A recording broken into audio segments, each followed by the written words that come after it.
রমণী ও ঢেউয়ের সম্ভাবনা এবং আন্দোলনের প্রতীক। প্রকৃতির নিয়মে ফুলের কুড়ি ধীরে ধীরে বিকশিত হয়ে ফুলে পরিণত হয়।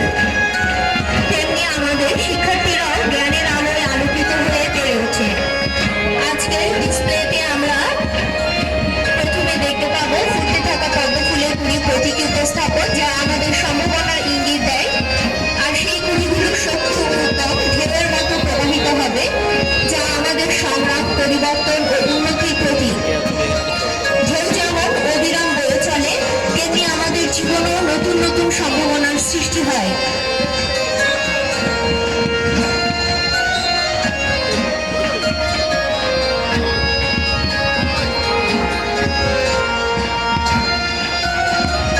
করতালির মাধ্যমে ছাত্রদের আমরা অভিনন্দন জানাই। তাজিম মরে গেছে ভাই। এরপরে আছে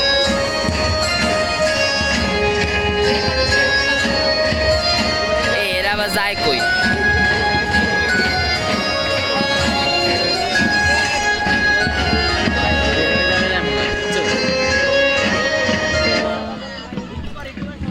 শেষ।